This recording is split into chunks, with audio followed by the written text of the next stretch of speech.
আরও ৭টি রাজনৈতিক দলের সঙ্গে বৈঠক করেছেন অন্তর্বর্তী সরকারের প্রধান উপদেষ্টা ডক্টর মোহাম্মদ ইউনূস। বিকেল ৫টার কিছু পরে রাষ্ট্রীয় অতিথি ভবন যমুনায় বৈঠক শুরু হওয়া এই বৈঠক চলে সন্ধ্যা ৬:৩০ পর্যন্ত। বৈঠক শেষে গণমাধ্যমের সাথে কথা বলেন দলগুলোর নেতারা। বৈঠকে অংশ নেওয়া দলগুলো হচ্ছে এবি পার্টি, নাগরিক ঐক্য, গণসংহতি আন্দোলন, গণ অধিকার পরিষদ, এলডিপি, ইসলামী আন্দোলন বাংলাদেশ, জাতীয় গণফ্রন্ট ও হেফাজতে ইসলাম বাংলাদেশ। ইসলামী আন্দোলন বাংলাদেশের নেতা অধ্যাপক আশরাফ আলী আকন্দ জানান, পিআর পদ্ধতির জন্য গণভোট চেয়েছেন তারা।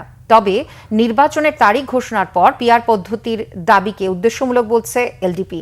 নির্বাচনের পরিস্থিতি রক্ষায় রাজনৈতিক দলগুলোকে নিয়ে কমিটি গঠনের পরামর্শের কথা জানিয়েছে গণসংহতি আন্দোলন।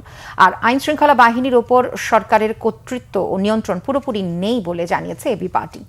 এর আগে গত রোববার বিএনপি, জামায়াতে ইসলামী ও জাতীয় নাগরিক পার্টির সঙ্গে আলাদা আলাদা বৈঠক করেন প্রধান উপদেষ্টা ডক্টর মোহাম্মদ ইউনূস। সরকারের কার্যক্রমে সমন্বয় ও দৃঢ়তা এবং সুশৃঙ্খলতার খুব অভাব আমরা দেখতে পাচ্ছি। বিশেষ করে নুরুল হক নূর আহত হওয়া এবং চট্টগ্রাম বিশ্ববিদ্যালয়ে যে ঘটনা ঘটেছে সেখানে আমরা দেখেছি যে সরকার এবং আইন শৃঙ্খলা রক্ষাকারী বাহিনীর মধ্যে এক ধরনের সমন্বয় এবং নিয়ন্ত্রণ বা কর্তৃত্বের একটা ঘাটতি আছে।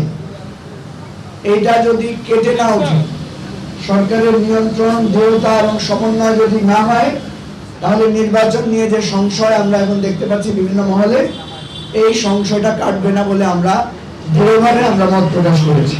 গণভোটই করেন আর যে কিছুই করেন, কিন্তু অর্ডিন্যান্সও করেন, তাহলে এই সব কিছুই কিন্তু শেষ পর্যন্ত আমাদেরকে পার্লামেন্টে র্যাটিফাই করতে হবে। সুতরাং একটা পার্লামেন্ট ছাড়া কোনোভাবেই আমরা সংবিধানের এই মৌলিক সংস্কারকে শেষ পর্যন্ত চূড়ান্ত কিংবা সম্পন্ন করতে পারবো না।